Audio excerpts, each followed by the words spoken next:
Alors, je reviens. Donc, c'était peut-être un petit peu compliqué, mais c'est pas grave, on va corriger ensemble.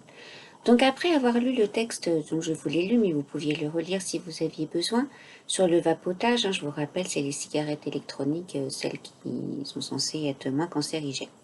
Donc, la question qui vous était posée, montrez en quoi le décret interdisant le vapotage dans les lieux publics présente les caractères de la règle de droit. Les caractères, je vous rappelle, obligatoires, générales et abstraites, contraignantes. Donc on vous dit, la réponse, le corrigé, c'est que le décret interdisant le vapotage dans les lieux publics présente les caractères de la règle de droit, dans la mesure où il est donc obligatoire, général, abstrait et contraignant. Obligatoire, car tous les vapoteurs sont concernés. Il n'y a pas que les hommes ou que les femmes, que les jeunes, que les vieux, c'est tous les vapoteurs.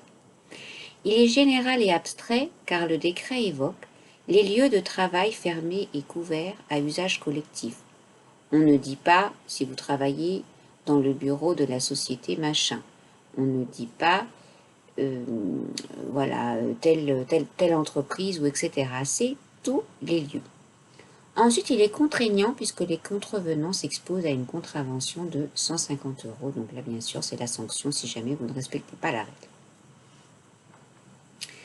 Enfin, la deuxième question, expliquez en quoi il est important que les mêmes règles s'appliquent à tous. Donc les mêmes règles doivent s'appliquer à tous pour éviter qu'un citoyen se sente discriminé, c'est-à-dire traité autrement, mis à part, etc., face à une situation donnée où la loi ne s'appliquerait pas à lui. Alors généralement, on parle aussi parfois de discrimination positive, c'est-à-dire on fait une exception qui avantage la personne. Mais en général, la discrimination est quand même plutôt négative. C'est parce que vous êtes une femme que vous gagnez moins. C'est parce que vous êtes parfois d'origine étrangère que les entreprises ne veulent pas vous recruter.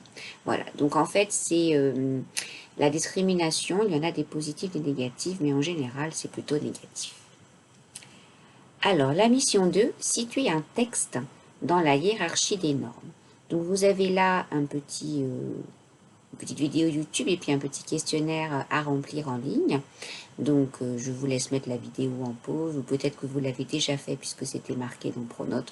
Donc je ne fais pas de pause dans la vidéo, là vous pouvez tout à fait continuer et à la limite même éventuellement le regarder après. Donc étape 1, les sources nationales du droit. La France a un état de droit. Un état de droit est un système qui caractérise un régime démocratique et qui place le principe essentiel du respect de la légalité et la primauté du droit dans l'organisation politique et sociale.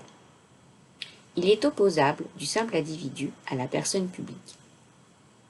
Les libertés et les droits fondamentaux regroupent l'ensemble des droits essentiels des individus assurés dans un état de droit et une démocratie.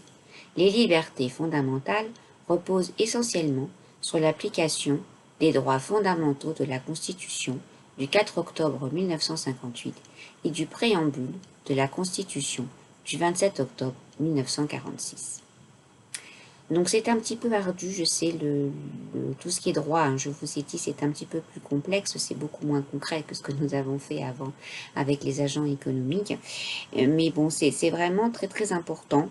Voilà, donc là on vous pose deux questions, reformuler la définition d'état de droit et expliquer ce que signifie la phrase en gras.